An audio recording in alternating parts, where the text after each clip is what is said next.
इस वीडियो में हम डायरेक्ट इनडायरेक्ट पढ़ने जा रहे हैं, जिसमें सबसे पहले हम देखेंगे कि पर्सन्स क्या होते हैं। फिर हम डायरेक्ट इनडायरेक्ट के स्ट्रक्चर्स देखेंगे, फिर उसमें हम उनके रूल्स देखेंगे, फिर एग्जांपल्स देखेंगे। इंग्लिश में हम पर्सन्स को पर्सनल प्रोनाउन भी कहते हैं।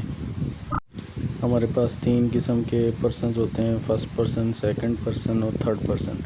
हर एक पर्सन की 3 स्टेट्स होती हैं, नॉमिनेटिव, पोजेसिव, ऑब्जेक्टिव। जैसे कि फ़र्स्ट पर्सन में आई और वी जो है, ये फर्स्ट पर्सन है। इसकी पोजेसिव जो है वो फॉर्म जो है वो स्टेट जो है वो माई, और आई की माई है और वी की और है। और इन दोनों में ऑब्जेक्टिव जो है इनका आई का मी है और वी का अस है। इसी तरह जो सेकंड पर्सन है उसमें एक ही होता है यू, और उसका पोजेसिव योर और उसका ऑब्जेक्टिव यू होता है। इसी तरह थर्ड पर्सन में ही, शी, इट, दे या कोई किसी का नाम आ जाए, और ही या शी जो हम उनको यूज़ करते हैं, मेल के लिए ही, फीमेल के लिए शी। तो ही का जो है पोजेसिव वो हिज होता है और ऑब्जेक्टिव जो है हिम होता है। इसी तरह शी का हर पोजेसिव है और हर ऑब्जेक्टिव है। इसी तरह इट का जो है वो पोजेसिव इट्स है और इसका ऑब्जेक्टिव भी इट है।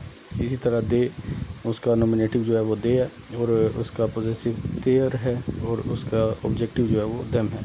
इसी तरह नाम होगा तो उसके साथ हम ही के साथ यानी कि मेल के साथ हिज लगा देंगे और उसका ऑब्जेक्टिव हिम हो जाएगा। इसी तरह शी जो है उसका पोजेसिव जो है वो हर है और उसका ऑब्जेक्टिव भी हर ही है। इसी तरह अब हम देखते हैं डायरेक्ट इनडायरेक्ट नरेशन या डायरेक्ट इनडायरेक्ट स्पीच इसको कहते हैं। ये 2 किस्म के नाम इस्तेमाल होते हैं। डायरेक्ट स्पीच में हम उस चीज़ को कहते हैं, अगर किसी ने कोई जुमला बोला है तो अगर हम उसके जुमले को उसी तरह रिपीट कर दें बिल्कुल उसी सेम अल्फाज में, तो इसको डायरेक्ट स्पीच कहते हैं। इसकी उर्दू में ये है कि किसी के अल्फाज को बग़ैर तब्दील किए बयान करना। इनडायरेक्ट स्पीच में ऐसे होता है कि to repeat in your own words without changing meaning. आप अपने अल्फाज में किसी की कही हुई बात को बग़ैर मीनिंग तब्दील किए अगर आप उसके मतलब तब्दील ना हो तो इसको इनडायरेक्ट स्पीच कहते हैं। किसी के अल्फाज को मफ़हूम तब्दील किए बग़ैर अपने अल्फाज में बयान करना इनडायरेक्ट स्पीच कहलाता है।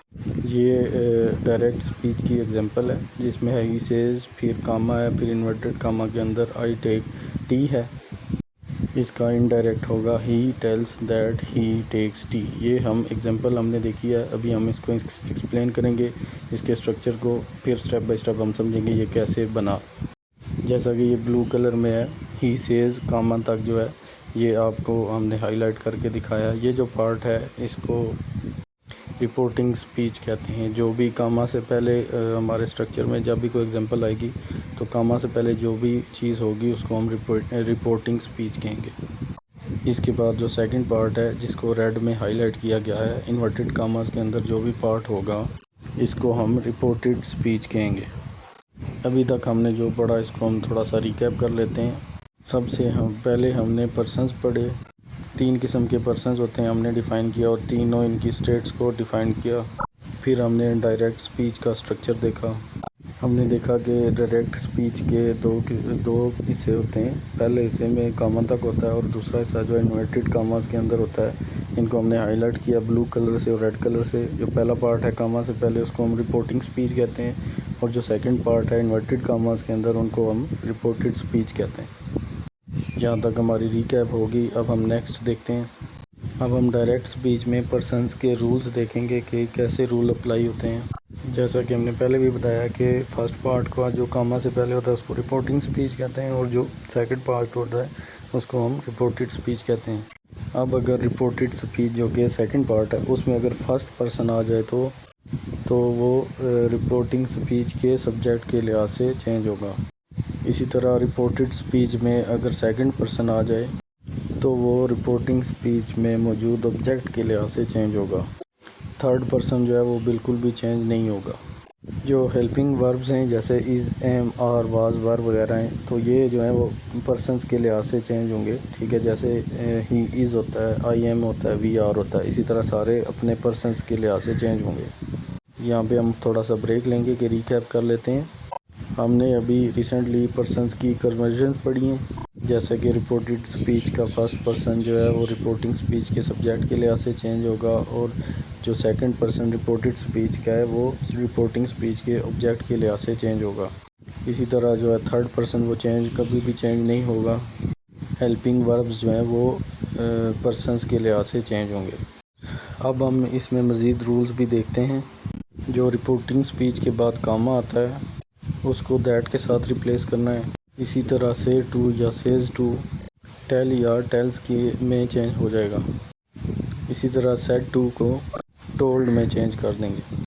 जो रिपोर्टिंग स्पीच है, जैसा कि पहला पार्ट है कामा से पहले जो ब्लू कलर में है, अगर वो प्रेजेंट या फ्यूचर टेंस में हो, जैसे कि ऊपर है ही सेज, ये हमारा प्रेजेंट टेंस है, तो अगर ये वाला स्ट्रक्चर हो तो हम जो रिपोर्टेड स्पीच है उसके स्ट्रक्चर में हम क्या करने जा रहे हैं, उसमें ये करेंगे कि वर्ब की जो फॉर्म है वो चेंज नहीं हो। इसी तरह अगर रिपोर्टिंग स्पीच जो है पहला पार्ट वो पास्ट टेंस में होगा, यानी सेकंड फॉर्म लगी होगी, जैसे कि इस एग्जांपल में ही सेड है तो सेड सेकंड फॉर्म है, तो इसके रिपोर्टेड स्पीच की वर्ब कैसे तब्दील होगी।